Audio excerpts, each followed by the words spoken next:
Hello and welcome to Trinity Talk Live, water cooler conversation from a Christian perspective. I'm Ken Coughlin. And I'm Ben Lander.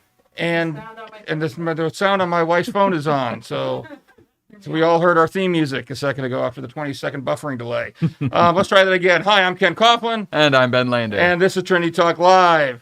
If you've never been on or been a part of our show before, joined us for the show, thank you very much for joining us. Welcome.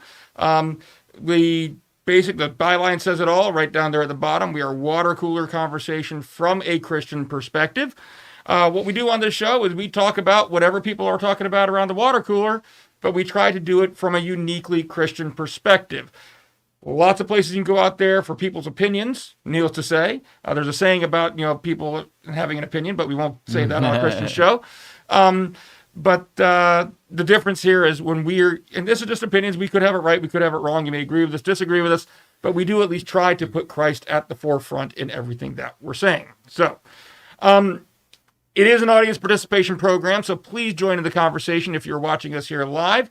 And the way you do that is that we are currently broadcasting on both the Trinity Joppa YouTube channel and the Trinity Joppa Facebook page. If you're watching us on either one of those, you're invited to be part of the show. If you're watching us live, you're entitled to be invited to be part of the show. If you're on YouTube, you just comment in the live chat. If you are on Facebook, you comment on the comment section of the video. I have both of them sitting here on this trusty computer in front of me. And so as the comments are made, I should see them here in front of me. If I don't, we have a backup plan. It's called the ever-loving producer, who has my wife, Mary Kay, who has signs that she will hold up to tell me, hey, Ken, you missed a YouTube comment or you missed a Facebook comment. There they are. Yes, okay, you don't need to show both.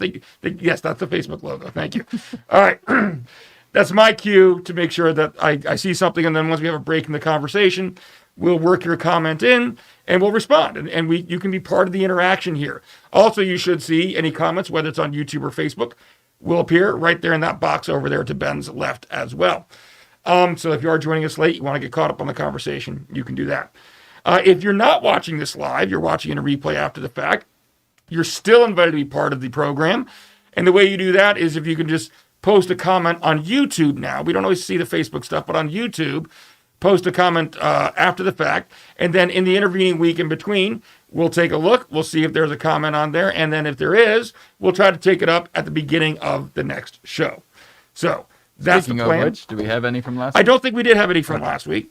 You can check if you want to, Mary Kay, real quick, but I'm pretty sure we did not have any new comments from last week's program. So, everybody that had something to say, said it during the live show.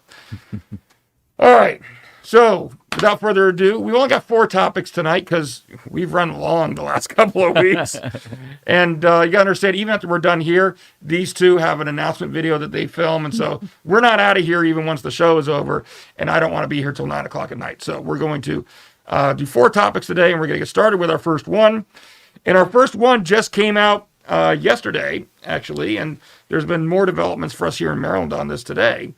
In case you've been living under a rock, I'll let you know that we've been dealing with something called the coronavirus since March of last year here in the U.S. What? Yeah, I know. Isn't it amazing? These masks aren't just fashion statements, although we do match. You notice that. So Actually, we both got the memo to wear a black shirt, white cross. Absolutely. There you go. Although I got the black shirt.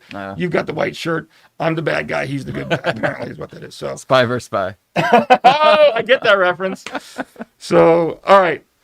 And the I get that reference is a reference to Avengers. But it's just there's like a double layered reference in there. Like an onion. Onions have layers. Ogres have layers. Sorry. So I'm going to throw the references out. Let's keep going. All right. So, what's that? You got a black shirt and my wife has a black shirt. And there's a white cross on it. And you prohibit us from giving you a producer cam. So I don't want to hear about you having a black shirt on. It doesn't matter. Nobody can see. All right. I love you. She's got a black shirt on with a white cross, too. All right. So, our first story of the day is from the CDC, the Center for Disease Control. Yesterday, on Tuesday, issued some new guidelines, some new guidance about mask wearing. And specifically, I'm not going to go through every single thing they said here, but it applied to people who have been fully vaccinated. But they want to say, hey, look, if you've been fully vaccinated, here's our new recommendations about things that you can now do and do safely without a mask. They said you do not any longer need to wear a mask when you are gathering outdoors, with certain exceptions. There were, if you're in a very large gathering, for example, they said, or I think even a medium gathering, you should still wear a mask, they said. But, if you're just getting together with friends. Can you define medium? They didn't. That's didn't. the point. They didn't actually define. Larger than small, but smaller than large. Yeah, exactly. So helpful. Yeah, well, exactly. And I guess that's one of the knocks on it. They really didn't define these numbers very well. But they did say that for the most part, if you're going outside and you're fully vaccinated, you don't need to wear a mask. They did say, if you're indoors, obviously you should still be wearing one. If you're gathering indoors with unvaccinated people from more than one household, so even indoors, there were sometimes they said it's okay not to be wearing a mask if you're fully vaccinated. Now, what's interesting is the new development that just came down for those of you that are watching from our local area here in Maryland, just today, just this afternoon, Governor Hogan gave a press conference in which he actually took it a step further than the CDC, and he said in Maryland, the outdoor mask mandate is all but lifted, whether you're vaccinated, whether you're not vaccinated.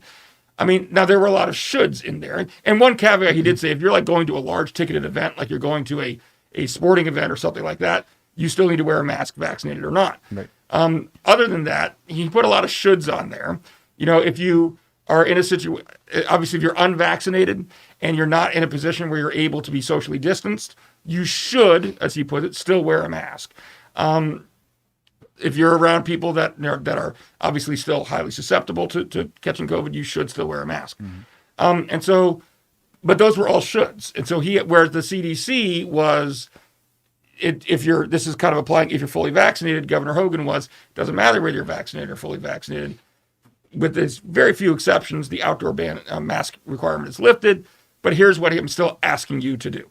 So that's the story. What are your thoughts? I have several thoughts on this. First of all, I want to start with the Christian perspective. I think because there's a lot of... It's literally in our byline. That's a good place to start. It's a good place to start. I figured as much. But there's a lot of discussion and debate over masks and vaccines and everything like that. I'm sure, unless you've been living under a rock, you have heard some of these discussions. And so I think the place we want to start with is hopefully whether you agree with us or disagree with us, and maybe the two of us won't entirely agree, and we'll figure that out. But hopefully we can all agree that this is something as Christians that is not a salvation issue. It's kind of an adiaphora. That wasn't in the gospel, but wearing a mask. Yeah. I thought that was in John 3:17, wasn't it? The mask part. No, that's for God did not come to condemn the world. But yeah. So, and not to condemn them for not wearing masks or whatever.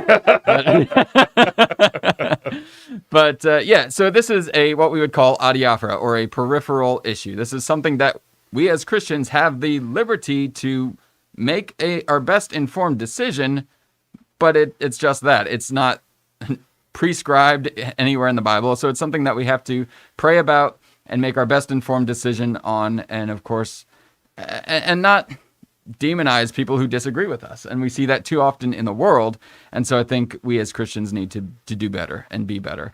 That being said, I think I'm going to maybe take an unpopular opinion or hot take, I guess. I think with the CDC, or actually a lot of things that I see online as far as regulations with masks or not masks, when it comes to talking about vaccinated or unvaccinated, there's a demographic that's largely forgotten in these conversations, and that's those who have had COVID but have not yet been vaccinated. And so we get into... Now, some of those people are still carrying antibodies, but some of them aren't. Well, and that's the thing. The science has yet to show us that. Well, actually, I have a volunteer at the food closet. She had COVID, never showed any symptoms, only got tested because family member had it, was confirmed to have it. That's when she found out she had it. And this was back in May of last 2020. year. Yeah. Yeah, of last year. And according to her, every time she goes to her doctor, which he's having her come, I guess, I don't know if it's out of curiosity or not, but she's being tested like every month or so to see if she still has the T cells. if she still has the antibodies, and she still does. Yeah. But he seems surprised about that. So I don't know. Well, and that's where That's I think, anecdotal, but there you go. well, but it's related, because where I was going with that was the information is still coming out as far as how long acquired immunization lasts. And that's the thing too, when we talk about the vaccine, the whole purpose of a vaccine is there's two ways to get acquired immunization. You either get the disease itself, or you get a portion of that and your body develops antibodies. And so you've got acquired immunization, whether it's through vaccination or through actually having the sickness. And actually, in the case of vaccines, you're only developing antibodies to that specific spike protein that's in the vaccine, versus having the full disease itself. Then those people, from what I've understood, I'm trying to do my research on this, is that those who have had the disease itself have a more robust immunological response because they've actually had it. So anyway, I say all of that to say this because, full disclosure, I'm not what the CDC considers fully vaccinated. I haven't received the vaccine. And I came to the decision not to get it yet because back in November, I had COVID. And so, with all of my research that I've been doing to try to stay on top of this, there are, information is still coming out. There's actually a study done it's a British journal, scientific journal called the Lancet, where it studied healthcare professionals from June of 2020 to December 2020. It was a 7-month-long study, and in 84% of those who've been exposed had the disease, they had an 84%, I think, likelihood of having antibodies still after the 7-month mark, because the study only lasted 7 months. So at the end of that study, 84% still had an immunological response. That's corroborated by another scientific study that was put out. That was a 5-month study, and 90% of them still had the antibodies after that 5-month period. So I'm still within that window. That was one reason why I haven't gotten it yet. I feel pretty confident that I've got, and I would wager that if I were to go get tested, I'd still have the antibodies. And the fact that the vaccine doesn't prevent transmission by contact. You still have to do hand sanitizing, mask wearing, which I'm still practicing. Really didn't notice. Right, yeah. Social distancing, all of those things, kind of practicing keeping others safe as well from transmission by contact. And so there's a lot that goes into it from a scientific perspective. Those are the things that I've come across. Actually, one thing that is kind of interesting too, and maybe this is a rabbit hole, but there's another type of coronavirus. It's the SARS-MRSA strain. That there was another study that was done that 12 years later, there's a study that they went back and tested people who had the SARS and MRSA strain of coronavirus back 12 years ago, and now 12 years later, they're still showing immunological responses. So when they're exposed to that strain of coronavirus, they have an immunological response. So they have that acquired immunity. So I think when we're talking about these guidelines and things, that demographic kind of gets missed. And so I kind of fall in that camp of, okay, well, I'm technically not considered vaccinated, so I'm just going to follow those guidelines. I'm going to do that. But, but anyway, I guess that's kind of an aside. I think it is interesting, the whole Maryland, Governor Hogan's complete lift on the restrictions for outdoor mask wearing. It actually goes, like you were saying, a step further than what the CDC is recommending, because it's very vague as to what is a large or medium-sized gathering. Well, I also wonder if the thinking is, as a practical matter, do we want to have the vaccine police? In other words, you're going to want to have people have to carry their vaccine cards everywhere they go to prove, to a restaurant or something like that. Oh no, I'm allowed to take my mask off. Right. And I'm not. So there's potential. I can see issues with that. It did surprise me though that he went beyond what the what the CDC did. And to your point, I think that there's certainly we always talk about having empathy on this show a lot. And I think you're in a unique position that, a lot of people aren't. I mean, be honest with you, I'm shocked that I never got it with, whether it be my wife and I out the food closet or, a lot of other things we've been doing. The food truck, going out the food truck and interacting with people. We take a food truck out once a month, all three of us. Yep. To interact with people, to give people the food that need it. And so, and I remember I was talking to Pastor Jay one time. He says, I just can't believe it. He's like, if I were a betting man, I'd think that, you must have gotten and just been asymptomatic. But then I go back, it's like, but I got tested 4 times. And you never 4 showed up times. with the antibody. And I've never tested positive. And so it's kind of unfathomable. But you're right. Well, you're in a question. If What? you have the antibodies, will you always test positive for COVID? Well, that's what still remains to be seen. It looks like, at least with the SARS-MRSA strain from 12 years ago, people are still showing up with antibodies to that one, or at least the T cell but memory. if they're testing from to that. see if you have it, In other words, if you take it's a COVID test, not necessarily testing for the antibodies. Oh, because I know they're 2 different tests. well, that was actually one thing when we had it, when my wife and I had it back in November. One of the doctors had told her was that unless your work is requiring it to return, actually not to come back. If you've done the 2-week, at that point it was a 14-day quarantine. They said if you've done the 14-day quarantine, then just unless your work or somewhere is requiring it to return, don't get retested because you can test positive for up to 6 months, is what they told us. Well, I mean, my mom tested positive. Well, initially she tested negative, then she tested positive. But she never showed any symptoms that couldn't be attributed to the cancer. She never showed any of the respiratory issues. She wasn't any more fatigued than she was before she tested positive. And then after her 14 days was up, she was still testing positive when they tested her. So, but yeah, and it was the cancer that eventually took her. But yeah, I mean, I believe that. So, and there are people who are getting the vaccine who had COVID and they're responding in some cases. And again, this is anecdotal, Right. no, not a study, but I keep hearing from people that had it when they get their first shot of the virus. The vaccine. When they get their first shot of the vaccine, they're responding the way most people are responding to the second one. Well, yeah, and I think that's, we as Christians should, again, try to listen and be empathetic, because you're right. I mean, someone in your position, I get it. And I think you're doing the right thing. You're just, look, I'm doing what I'm told to do as if I'm not been vaccinated, but Right. I feel like I'm not being listened to. And I think that's something that's a legitimate concern. Obviously, I look at this story largely from a legal perspective. Sure. Because when I see things like this come out from the CDC, I know there are people that saw the CDC thing coming out yesterday and just immediately reaction was, yay, we don't need to wear masks anymore. Well, first of all, it's not even what the CDC thing said. It was, it was limited to vaccinated versus unvaccinated. And outdoors versus indoors. Outdoors versus indoors, right. And so there's a lot of, people hear what they want to hear, I think, with these things a lot.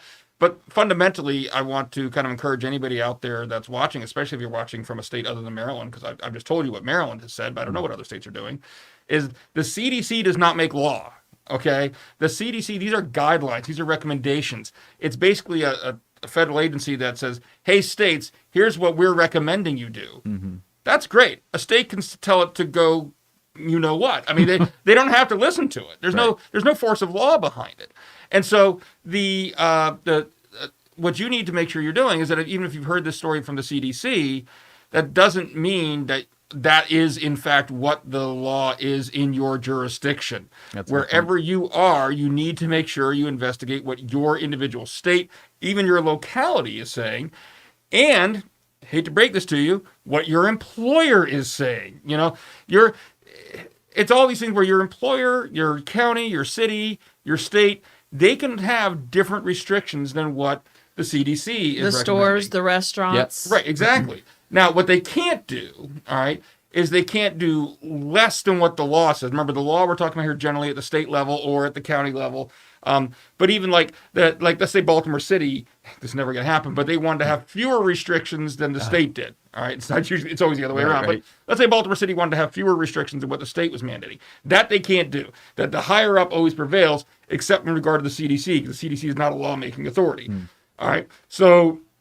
But you can have more restrictions. So, like, for example, right now, Governor Hogan is saying you don't need to wear a mask outside. If your employer you're a landscaping service and you're working outside with other folks, and your employer says, on our job, you still need to wear a mask, then if you want to keep your job, on your job, you got to wear a mask. Right. And so that's just to clear up that confusion. I see a lot of people object, and they'll say, my employer can't make me wear a mask. Governor Hogan said we didn't need to.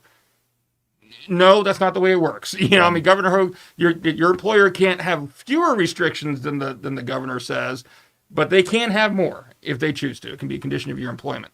And obviously, we can get into employment law on what they can't do, but I'm not going to go into that. But as far as masks are concerned, that's what the rule is.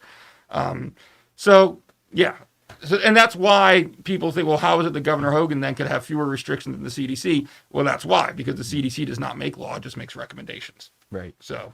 And we've seen that all throughout the pandemic, as different states had different laws, regulations that they were employing, and some were more closely following the CDC guidelines and others weren't. I mean, even within the state. I mean, like, I'm joking about Baltimore City, but Baltimore City, at least I haven't seen they changed it today, but has historically had more restrictive measures than the state of Maryland has because they had a higher positivity rate. Right. And so they chose a higher population density. Right, exactly. Yeah. And so they can do that. They can do that. They just can't have less restrictive measures than what the governor says.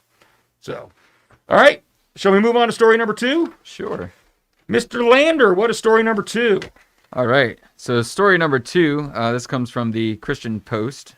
And this is one of those points where my technology does not like me. Is not working. Oh, here we go.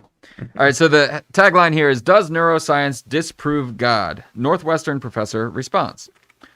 So and actually the guy sitting next to me is going to respond to it. He actually has another article here that he wrote for, who is that for? The Christian Apologetics Alliance. There you go. Christian Apologetics Alliance, basically responding to this very thing. But recently there's a professor of philosophy was talking about the objection to miracles, visions, and the existence of God. The idea behind this is that there's a biological response when certain areas of the brain are stimulated, and which correlates to religious experience. So there was this study that was done. It was called, Robert Persinger was the scientist who conducted this study, and he constructed what he called a God helmet, which is this ski helmet that people put on, and there were photoreceptors on there that stimulated certain parts of the brain, which then they received experiences that were, quote, similar to encounters with divine persons reported in religious traditions. Whatever that means, I guess they saw Abraham. I don't know. I guess. But then this led them to conclude that such reported encounters are due to nothing more than unusual configurations in brain states. Oh, no God, go ahead. Sorry, finish. No God is needed. So it led to this belief that there's a God spot in the brain, but the broad consensus among skeptical neuroscientists is that there must be something about the brain that accounts for religiosity. The response to this, Ken has a response, but there's a response also in this article. Dr. I'm going to butcher this, I apologize, but Per Granqvist of Uppsala University, it's in Sweden. They did a double-blind version of a study of Dr. Persinger's study, and they found no correlation between his study because it was double-blind, so people didn't know whether they were receiving these magnetic fields or not, and they didn't find a correlation between religious experience and magnetic brainwaves. So, all right, you're chomping at the bit. I'm going to release you. Yeah, thank you. Well, I mean, the first thing I got to say is, why the heck wouldn't you have done a double-blind study in the first place? I mean, that's the first, when I read that, I said, wait a minute, you're telling me the first study wasn't double-blind?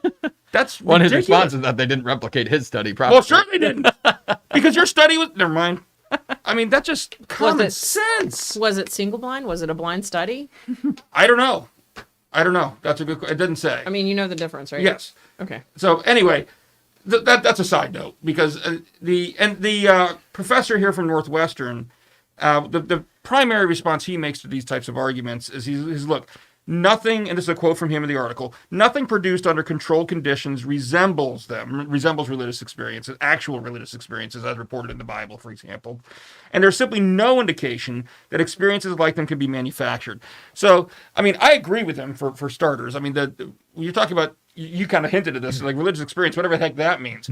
Like, does that just mean, oh, look at the bright lights? Or does it mean, look, there's this man that I've been serving for the past 3 years and walking around with, standing in front of me. He's got the holes there. He's eating. I'm touching it. I mean, it's like people, I think, it's very convenient to talk very generally about religious experience, It's like, can we define that, please? Exactly. Because you look at what the Bible's talking about, the experiences these apostles had, and it's not some esoteric, oh, wow, I'm tripping, there's Jesus. I know who Jesus is.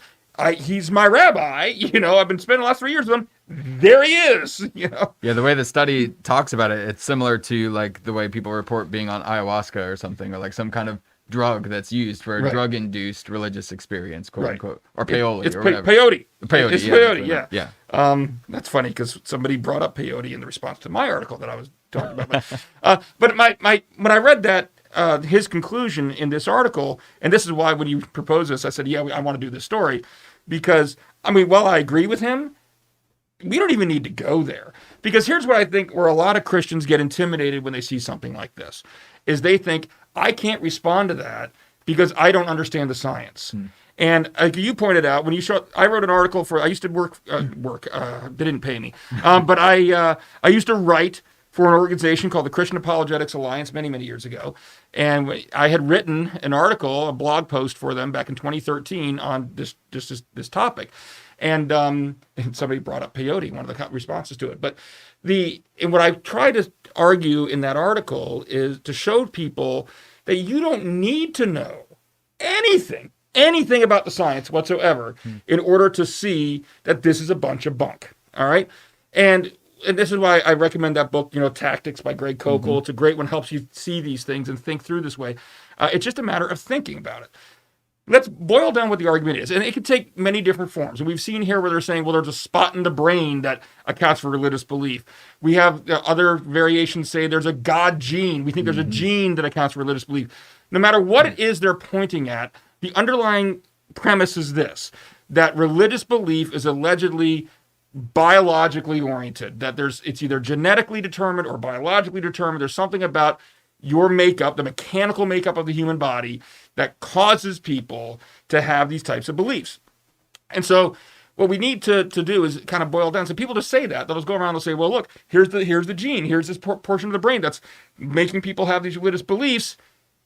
And what got me chomping the bits, because you even read it, what the conclusion was, therefore these beliefs are false. Whoa! Huge logical leap there. I mean, I can grant everything about your premise, everything about the brain and causing this and that. And that conclusion still does not follow. And the way I try to explain this in the article is break it down into, premises and a conclusion. What is their argument? What they like to say is, what they offer evidence to prove is just the statement that religious belief, according to them, has a purely genetic or otherwise biological origin. That's the statement that they're trying to show. All right, but in order to combine that statement and reach the conclusion that religious belief is false, there's another hidden premise that they're not telling you about. And that hidden premise is any belief with a purely genetic or otherwise biological origin is false. I mean, that's the premise they never mention. That's just kind of assumed. But when you start to think about it, that premise is clearly false. I mean, clearly it's not something they can demonstrably prove. And here's two reasons that I bring up in the article that you can look at something and know that it's false. And I'll try to keep this as simple as possible. First thing is what's called the genetic fallacy. The genetic fallacy is a formal logic fallacy, and mean poor logic, poor thinking. You can't do this. It's not work. It's not legitimate. Which basically says that just because you prove the way someone came to a belief that, or disprove rather, if you challenge, somebody came to a belief for the wrong reasons, doesn't mean the belief itself is false. And this is kind of where the peyote comment come in. Somebody was making a comment on my article, said, well, what about people with peyote? If somebody's high on peyote and tells you something, would you automatically believe them? I said, no, I wouldn't automatically believe them, but I wouldn't automatically reject the conclusion either. Even somebody high on peyote doesn't mean everything they say is going to be false. If somebody who's high on peyote tells me the sky is blue, does that mean just because they're high on peyote, the sky isn't blue? Right. No, it doesn't mean that. It means maybe I should question their reasoning and how they got to that conclusion, but it doesn't mean the conclusion itself is false. You still need to evaluate the conclusion itself. So that's the first problem with this type of reasoning. Even if we believe in God because of some biological predisposition, that doesn't necessarily mean that God doesn't exist. All right? You still need to address the actual conclusion itself, not the way that we arrived at the conclusion. Who created biology. Right. And that's called the genetic fallacy. Yeah. What you're challenging is not the conclusion. You're challenging the way they came to that conclusion, what caused them to believe that. And that's different. And by way they came to the conclusion, I'm not talking about the logic of an argument. That's a different matter. I'm just talking about the same thing. You're challenging the fact that, oh, you're high in peyote, therefore you must be wrong. So the means don't necessarily invalidate the ends. Correct. All right, so that's just the logical standpoint from the logical fallacy perspective. The other one is the other thing that I tried to mention in this is it's what's called proper function. And if you really want to get philosophical, there's a lot of really great works. Alvin Plantinga is a philosopher who really addresses proper function and what it means. But here's what proper function. Think of it in this terms. If I were to ask you what is the proper function of the heart, what would you tell me?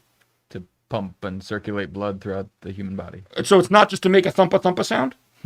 No, that's a secondary. But it makes a thumpa sound. But see, you're right, we have this assumption that particular function, the circulating of the blood, for example, is the proper function. And so if a heart is not doing that, then we say it's functioning improperly, right? Mm-hmm. Now, there's a whole argument that Alvin Plantinga goes into that I won't go into here, how that in and of itself shows that God must exist. The fact that we think of things of having a proper function. Mm-hmm.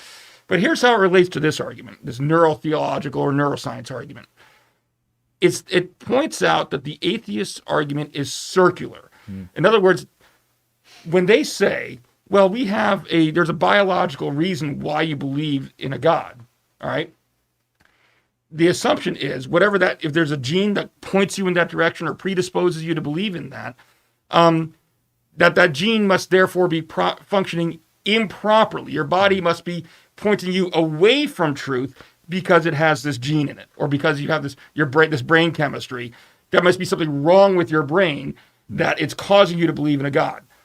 Well, wait a minute. How do we know that it's not something wrong with the atheist brain that's causing them not to believe in God because they don't have this particular chemistry or they don't have this functioning gene or something?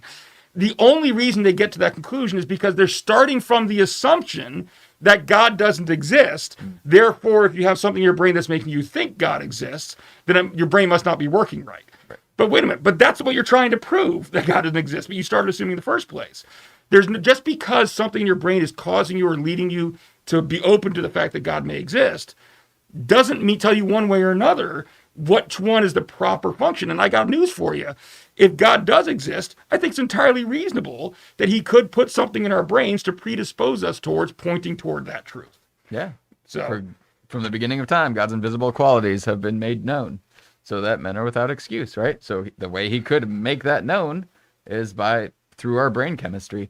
I think, and that is one possible way. Of course, we're not God. We don't know that for sure. And I think what you're pointing to is, and that's all in your article, and maybe we can link that in the description, because sure. I think it's a very good article, and go and support Ken. I don't get any royalties. It's 8 years ago that I wrote the thing. When you say thank you. Thank you. Thank you. Thank you. It's a good article. But I still don't get any royalties. It is, and those are very good responses to this. And I think another thing, too, is that when people hear the phrase neuroscience, because it has the term science in it, we tend to hold it to a higher degree of credibility.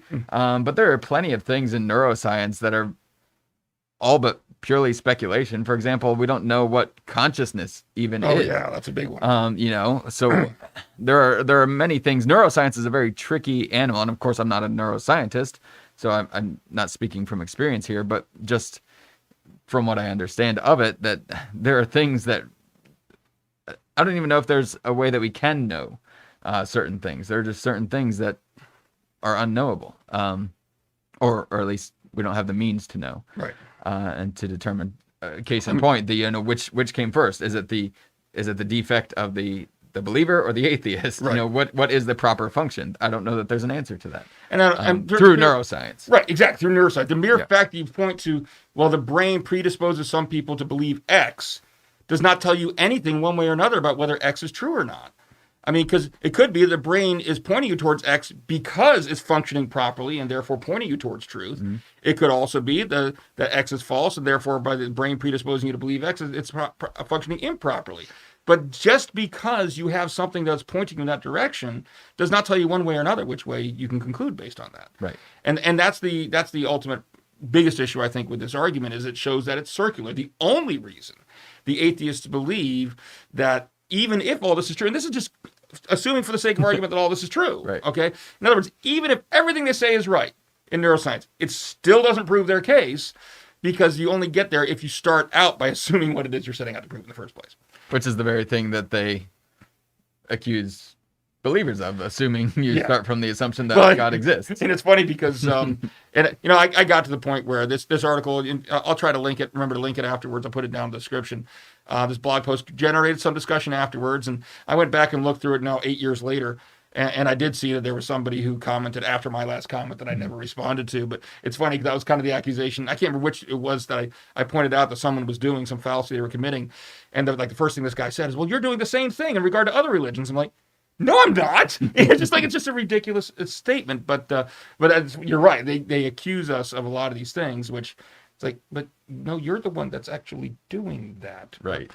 Anyway, and that's an interesting discussion. I was reading something recently about somebody else in the Christian Apologetic Alliance on their Facebook page, I think it was, who in a Facebook group posted something where he was kind of trying to figure out, why does this happen? I mean, what is it about human makeup or whatever, where people will, I think the argument this person was trying to make, and I apologize, I don't remember who it was, but was that in all of their years now doing apologetics, they've started to come to the conclusion, I could have told you this, but that lots of times a disbelief is much more of an emotional reaction than it is a logical one. And you see this, and even though skeptics, if there's anybody watching, they'll vehemently disagree with me on this, you're not going to change my mind. I'm sorry, I've been doing this for 2 decades. It's what I've seen.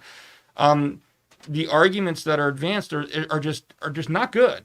And the failure to see sometimes very basic, fundamental logical fallacies, like this circular reasoning. I mean, I'm sorry, but for somebody, if you're not a philosopher, I understand. You may be struggling, and I'm not explaining it very well here just on a talk show. But for someone trained in philosophy, this should be very easy to recognize. Yeah. And yet they don't, and they fight against it vehemently. And the conclusion he came to as well, because there's an emotional obstacle that's almost like blinders that prevents people from either being willing to see or consciously see, what otherwise in other contexts would be obvious to them. Which is, pointing to the world at large, society, we see emotion as a very persuasive tool. And that's why so many people try to use emotion to persuade people, because it does have that ability to put blinders on, essentially. And and while you're talking about that, it reminds me of the movie God's Not Dead, when the professor has that very emotional response saying, I hate God. He's like, how can you hate somebody who doesn't exist? Yeah, and that, that doesn't happen in the real world. So let people know. It's not gonna, well, I agree that I think there are people out there that my gut feeling It does happen, because that's a lot of times why they're atheists. They just won't say it out loud. Well, that's my point. That kind of dramatic moment where someone's going to say to you out loud, I hate God. Well, really? Why do you hate someone that you don't believe in? That doesn't happen. You say that, and somebody's going to comment 5 weeks later on this video and say, guess what happened to me? You know what? Great. In my anecdotal experience, I've never had someone flat out say to me, I hate God. But I have seen a number of circumstances where there's a very vehement emotional response, and it becomes very clear that they have an emotional problem with God, even though they're not going to say it explicitly. So yeah, exactly. And that's a lot of underlying underlying issues there. Issues, yeah. Andrew. And yeah. So anyway, let's move on to story number 3, shall we? Cool. Sure thing. All right, this one's actually a little bit more lighthearted than than some of the stories that we've been talking about. No philosophy in this one. And I got somebody call me. I got to figure out who this is. I got the same phone numbers called me like 3 times today. Maybe What do we have a somebody's trying problem to- with? What do you mean something is wrong? I'm still watching us online. What about on Facebook? On Facebook? Let's see. Am I on Facebook? I'm watching us on. I'm watching myself look at my watch, which I just did a second ago on Facebook. All right, but it's just my. It's just you. We're good.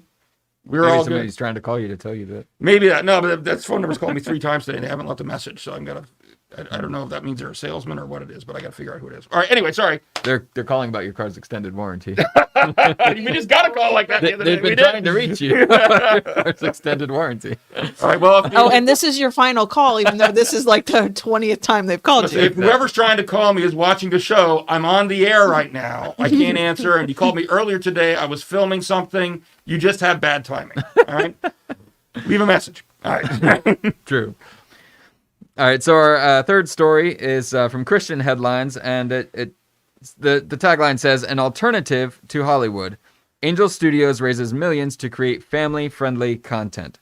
So the studio, and actually it's a very short article, but I did go on to Angel Studios. It's kind of a crowdfunding right now. They're getting backers to support. Actually, they have some content up there, like Dry Bar Comedy, The Chosen, VidAngel.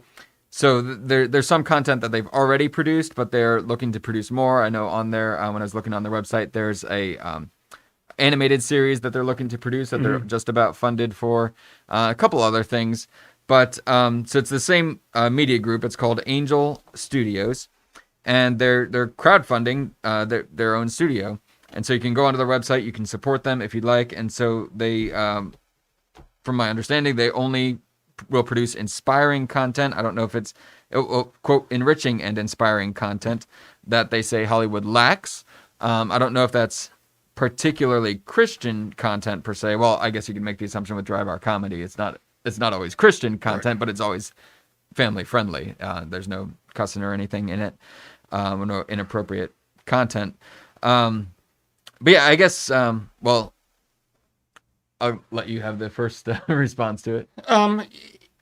It's first of all, and I haven't seen The Chosen yet. That's something they produced, but I need to. It's on my list because everything I'm hearing about it is outstanding. It's very good, and the reviews have been very good. At least from I don't think you're going to read an atheist review that's going to like it too much, but yeah, I'm hearing very good things about it. Sorry, I got something in my eye here.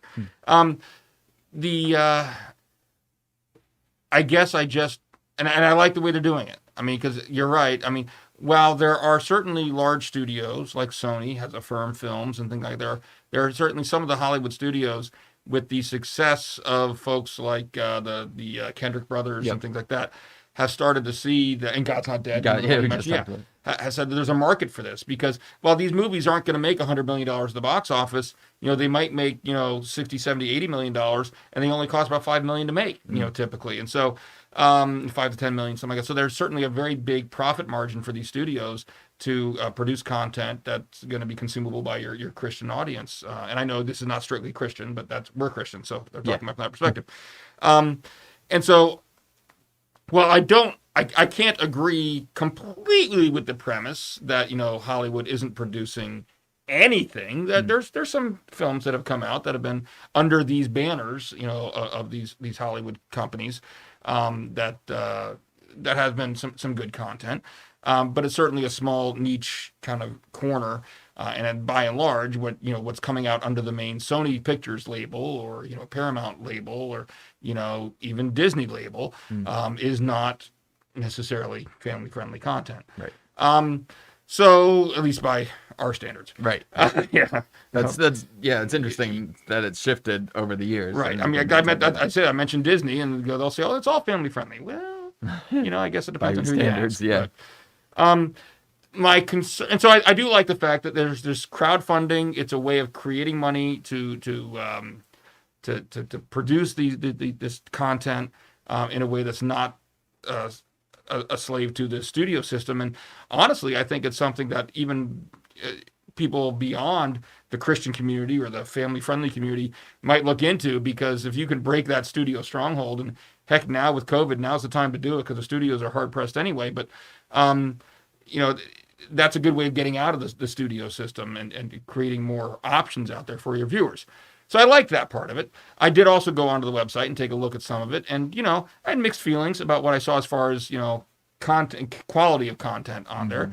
Some of it had promise. And I understand, like with the animated one, you're just looking at schematics. And if you don't know anything about filmmaking, you know, you gotta be understanding of something like that. You're not seeing a finished, polished product. You're just seeing, you know, what they're enough to kind of give you what their general idea is. My only concern is, number one, some of the, there was one that was a feature film they were trying to produce, and if you actually click on it, you kind of see what their fundraising guidelines are. And I can't remember what number they had but at some certain dollar amount, they said, here's what we need to get to try to kind of hire, you know, first-class Hollywood talent actors to play the part. And I remember looking at the dollar amount and said, no, you need more than that. You know? And so, so what do you consider, you know, a Hollywood caliber actor, I don't know, high quality actor, I don't know. But, yeah, I worry about some of it, whether or not the amount that they're asking for, just knowing like I do about how the industry works, is really going to be enough to produce the high quality that they're promising. And that worries me only in the sense that I've seen some good Christian films out there. I'm a big fan. Some of the Kendrick Brothers films I haven't liked as much as many of the others, but by and large, I mean, they produce some really good stuff. I love the Courageous movie. This is probably my favorite one that they've done. And so they've done some good quality stuff. God's Not Dead. It had some moments that, you know, maybe like were a little heavy on the cheese, but by and large, it was a good, entertaining film. A lot of other Christian content that's made has not been. I mean, it's been kind of stereotypical, kind of heavy-handed, on the nose, and I worry about if we end up producing more of that kind of content, then that's not good for the future of this genre. And what I want to see is I just want to make sure that if we're doing it, that we're getting enough money to do it right, to make it high quality, to increase the demand for this type, as opposed to people looking at it and saying, oh, there's another bad Christian film. I mean, I'll be honest, I follow the film industry. I follow a lot of, you know, YouTubers and things like that are, you know, movie reviewers or movie commentators.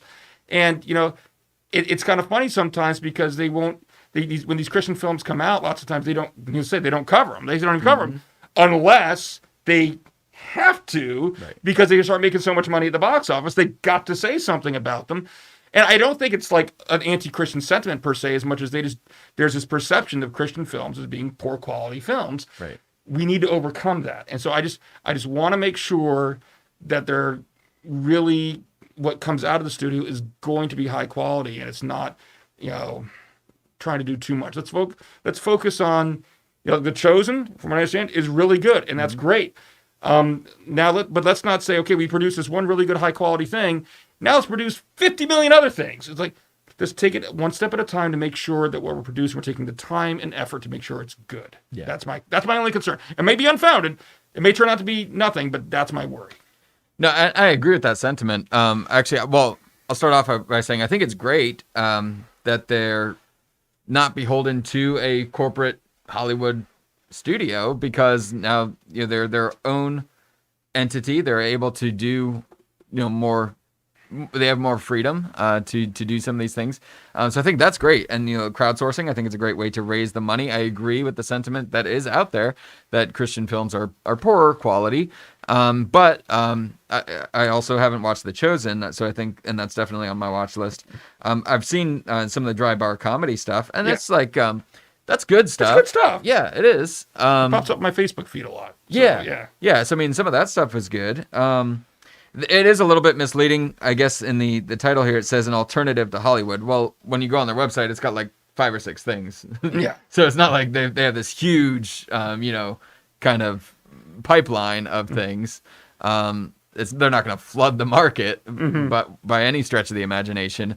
But I think it has potential for sure. And I share that same sentiment that I'd like to see it be well produced, well acted, just all around. Yeah, it's kind of the same way to break that stereotype. Yeah, I also wonder what their distribution plan is. Like, how are they getting this out there to be seen? Now, I know, because we talked a little while ago about Oh my gosh, I have it. What's the streaming service we've got, Mary Kay? Pureflix. Pureflix, thank you. You know how they just got bought by Sony. But I mean, that's one potential avenue to get some of this content out there. Then again, they're still now beholden to Sony, but not if it's just distribution. That's different. Sony wouldn't have a hand in decisions about making it and everything like that.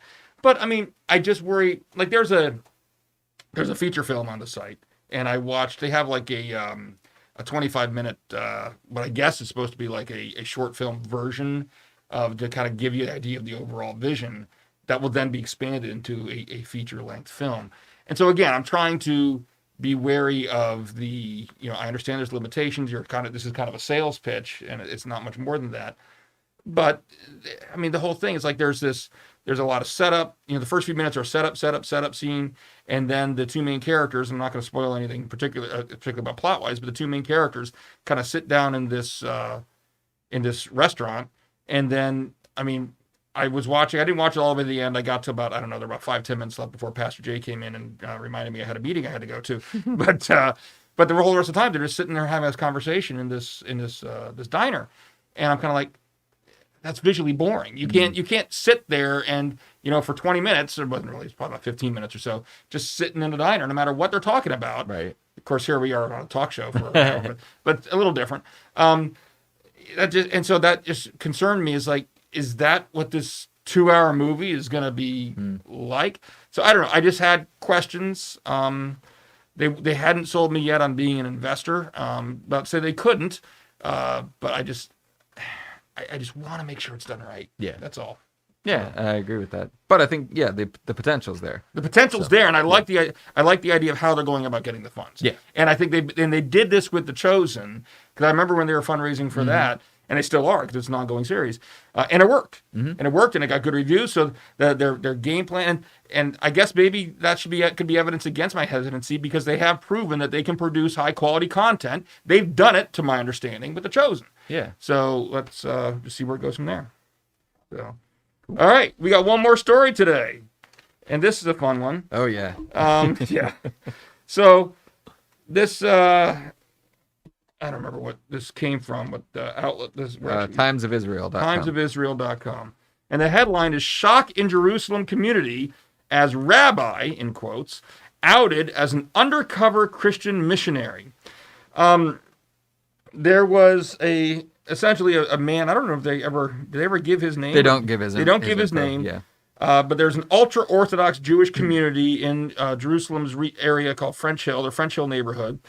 And they recently discovered, apparently, that a prominent member of their community, who they thought was a rabbi, he'd operated as a rabbi, he'd operated as a moil, he'd actually done some circumcisions, was outed as an undercover Christian missionary.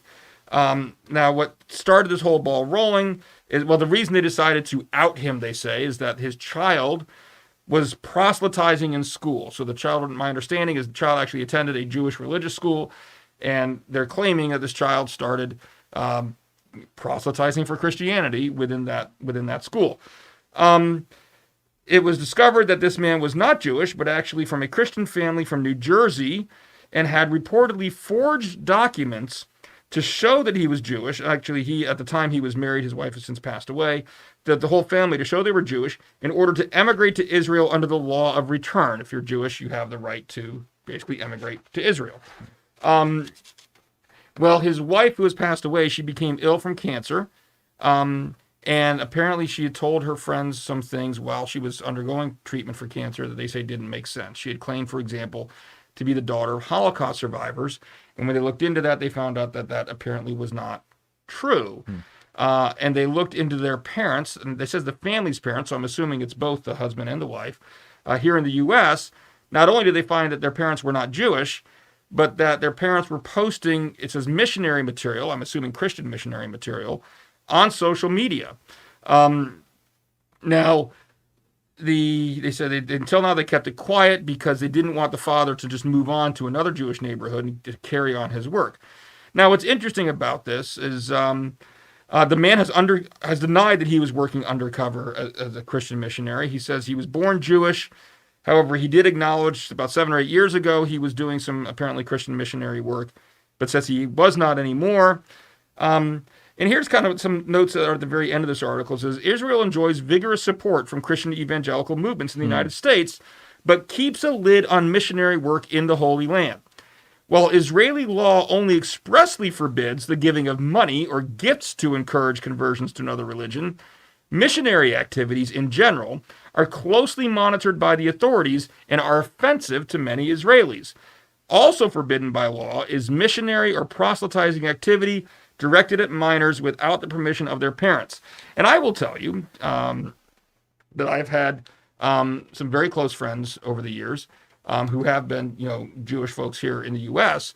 And I will say, from a cultural standpoint, my experience on one of those last points has been exactly that the idea of proselytizing in the sense of even talking to anyone or trying to convert or discuss this religious view versus that religious view is considered offensive. I mean, it's not just, we don't want to do that. If you start talking about your religious faith, then they will take offense to that, and sometimes extreme offense.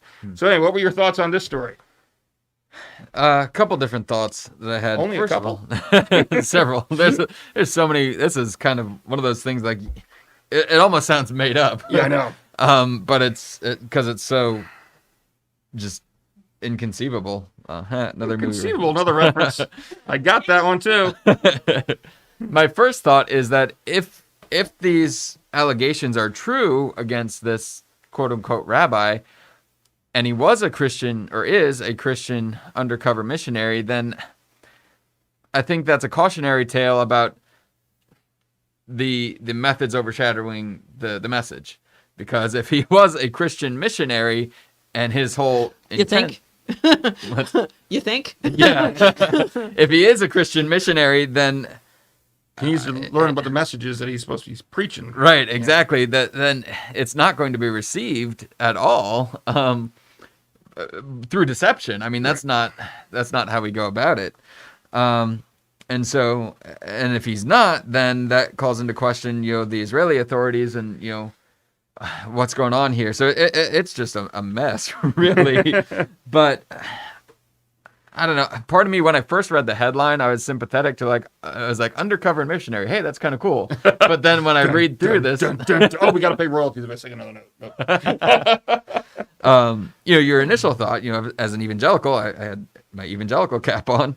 I was like, oh, that's kind of neat. But then as you look through it, and especially understanding the Israeli offense to that's taken extreme offense to proselytizing, what is seen as proselytizing. There's some certain ways to go about it. So look at organizations like Jews for Jesus that go about it in different ways, even distributing information out there. Although the other issue that I have with this is from the Israeli government is that they have no problem taking evangelical dollars toward the restoration of the Holy Land and different projects and things that are out there. But when you bring your message along with that, then that is a big no-no. I'm conflicted because it's hard to see what is the truth here. Yeah. But if it seems like, well, and here again, he confessed to being a missionary, but then he quote unquote repented. So if he's lying about that, then I don't know. It's just a mess. It's a mess, and I guess at this point I'm proceeding under the assumption that the accusations are true. But you're right. We don't know necessarily for sure whether they are. I'm sorry. I just keep thinking of, was it this last weekend or the weekend before, Ben, that you told everybody to go out and be a spy for God? It was the last weekend, yeah. But the worst spy ever. The worst secret agent ever, because you can't keep a secret. I find, when you said it, it brought me back at St. Patrick's. We did a VBS. I'm trying to think of how many years ago, but it was a while. Several years ago, that the theme was secret agents, and all the kids were learning to quote unquote be spies and undercover. But this takes it a little bit too far. And here's my concern. We've talked about, like, for example, when we talked about stories about high profile Christians who have fallen into sin, some egregious public sin or things like that, about the damage they do to the cause of Christ. It's not just isolated to them, but there are more longstanding repercussions to that. Yeah. This kind of thing is the same thing. Now, if I were to just look at the Israelis Israeli government's position on what they're calling proselytizing. I mean, I disagree with it. Yeah. Obviously. I mean, no surprise to anybody who watched the show. Big favor of marketplace of ideas. I think if somebody wants to walk up to me on the street and try to convince me to become a Muslim, they should have the right to do that. They ain't going to succeed, but they should have the right to do that. And I'm not going to be offended by the fact that they want to have that conversation with me. And so when it comes to Israel, there is some legal prohibitions. There's certainly some very, very strong cultural prohibitions about it that I disagree with personally. And I think that needs to be overcome. And we need to try to foster an environment where we can have the free exchange of ideas without taking offense to it. Now, obviously, I'm very much aware that, historically there's, especially in the Jewish community, there's some bad thoughts, if you want to say, about the history between Christianity and Judaism that I don't think we should shy away from. We can't. It's there. Yeah. But when people were doing things like that, they were acting antithetical to Christ's teachings, not inconsistency with them. But it's there. And so you kind of understand that the Jewish community, even throughout the Bible, you see the Jewish community has such a strong, unified bond, a personal identity through time. That's kind of what God instilled in them to make sure that they would stay as a unified people and not intermingle so that he could bring about the Messiah. And there's a whole reason for all of that. Well, it still continues through to this day. And so there's a long memory. There's a long memory there. And so there's some obstacles that we need to try to overcome. But I think the goal needs to be to try to be able to get to this point where we can foster the free exchange of ideas without having offense taken one way or another. But when you've got someone who does this, who goes in, if it's true, and lies to the point of performing circumcisions and things like that. Now, I will say this, the article said absolutely nothing about what supposed missionary work he was doing. Right. And so that's the one thing that did raise my eyebrow. It's like, you say that his child was proselytizing. You haven't told me anything that he was supposedly doing. So that is the one caveat I'll stick on there. But if he was, and he was doing it out of this degree of false pretenses, then you have seriously set back any efforts that we're going to be able, or any progress we're able to make to create that free exchange of ideas and get over that offense boundary. And that's the biggest shame of it all. Yeah, I agree. And I think you kind of hit on something there with the Israeli community. There's a cultural identity, even scripturally. When Paul says, "Do not think you can say we have Abraham as our father." It's a we. It's a very much culture. It's a cultural bond. Even in their law, the Return Act. Anyone who's culturally a Jew, you're allowed to come back. So it's written in their very laws. So that's a strong thing to overcome. I have seen people who have gone over to Israel and have tried to go through, and even the aversion to specifically the Christian message as having Jesus the Messiah. They'll tell you straight out he's not the Mashiach. But I've seen people go over and try to do that through Isaiah 53, which that's right. Even in the synagogues, that's shied away from very much culturally because it is such a messianic passage of Scripture. It's in the Hebrew Scripture, the Old Testament. And so I've seen people go over and try to walk through Isaiah 53 with Israelis and say, hey, is there anybody, he's bruised for our transgressions, pierced for our iniquities. Is there anything in this historically that you can see a person who's fulfilled these things? Mm-hmm. And he goes through and they say, you could make the argument, but I'm not going to say that. They very quickly shy away from even taking that next step. So there's a strong cultural obstacle to overcome, which I think Scripture tells us about, that he's created a stumbling block. It's Jews ask for signs, Greeks look for wisdom. And so we got to understand the audience, and I think this very much misses that. Well, it's funny. I think one approach you could take to that is if you look through even some of the historic rabbinic literature prior to Christianity kind of getting power, so to speak, under Constantine and all that.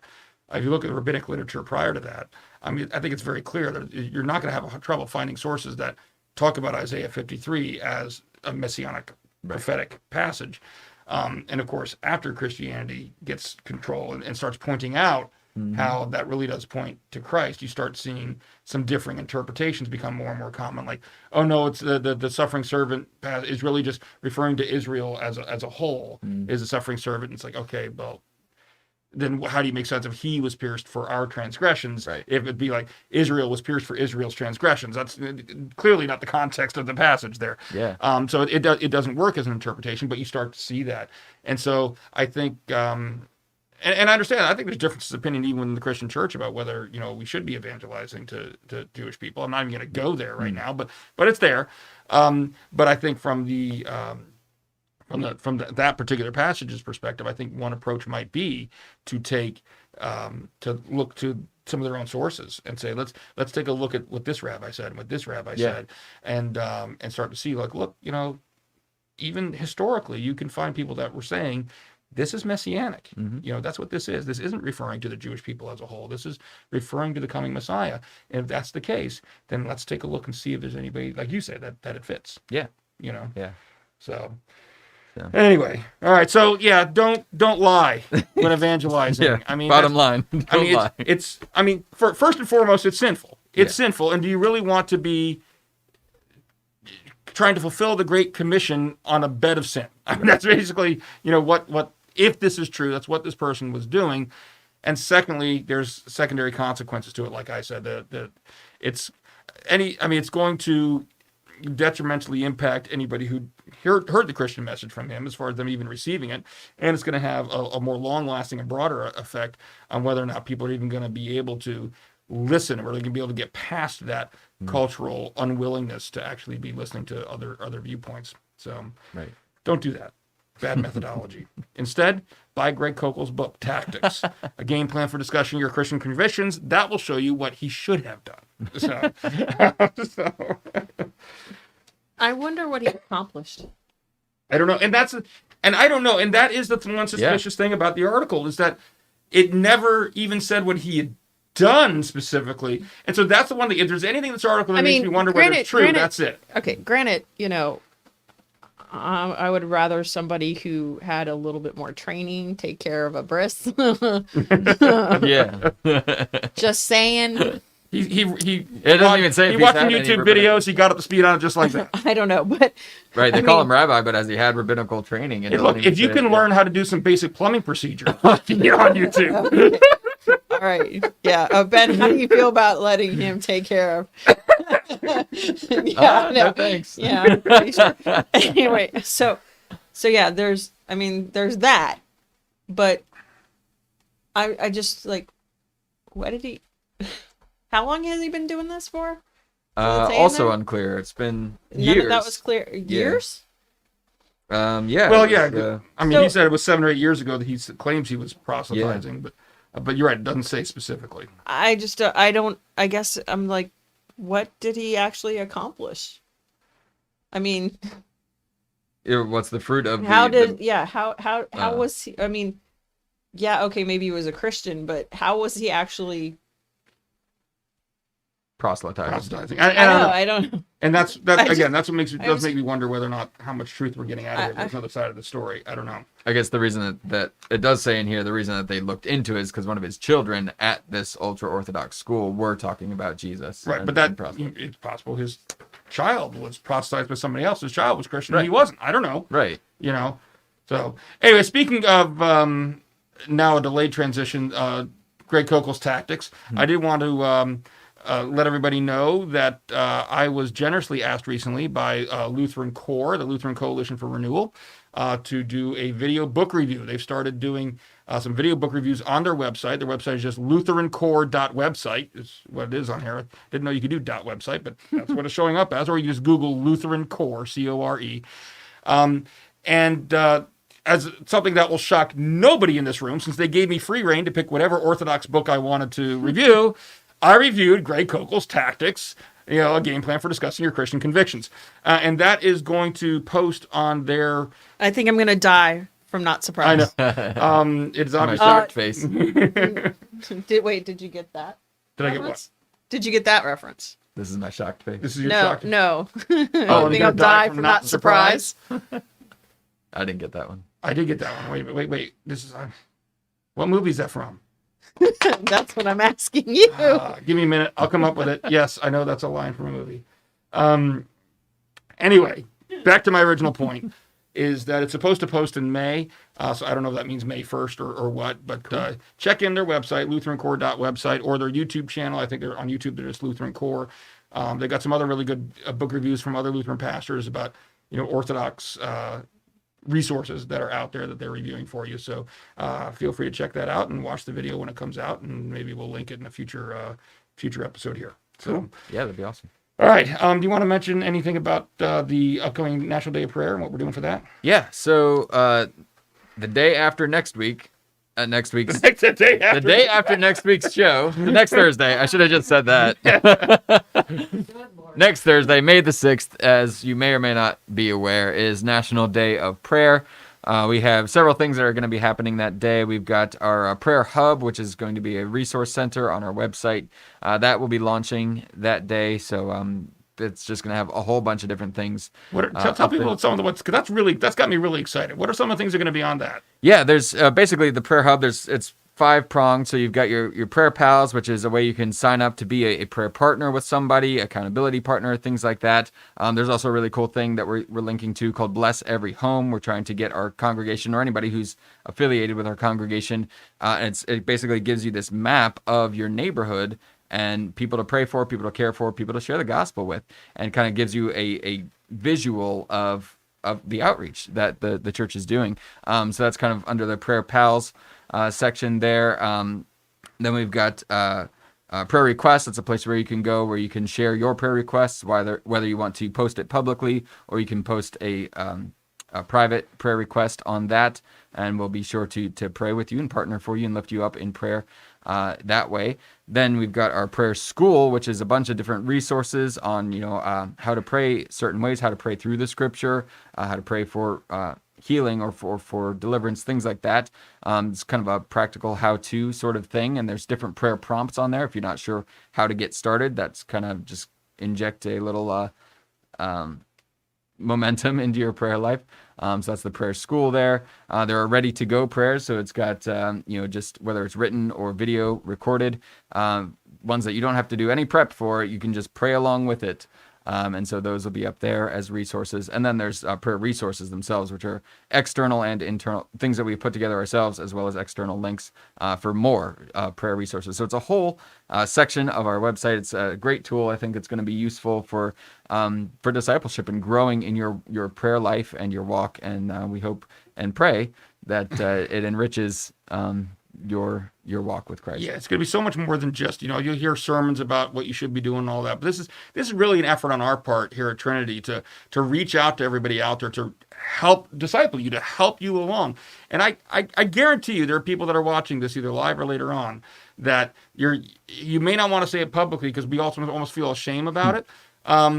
But if we're honest with ourselves, we know that, our prayer life is not where it should be. Sure. And we hear these sermons that say, well, here's where it should be. It's like, okay, I get that's where it should be, but it's not. What do I do? This prayer hub is going to be a great resource for that. So check that out. But we're doing more. What else are we doing? Yeah, and we're doing more. We're also doing... But wait, there's more. Wait, there's more. Thursday morning, we will be sending out, it's a video that's going to be available first thing in the morning. First thing in the morning, yeah. I don't know exactly when, but it's going to be up pretty much all day. And I know what Lori wanted me to ask you. When are we launching Prayer Hub? That's also going to be first thing in the morning, like same time. So pretty much midnight.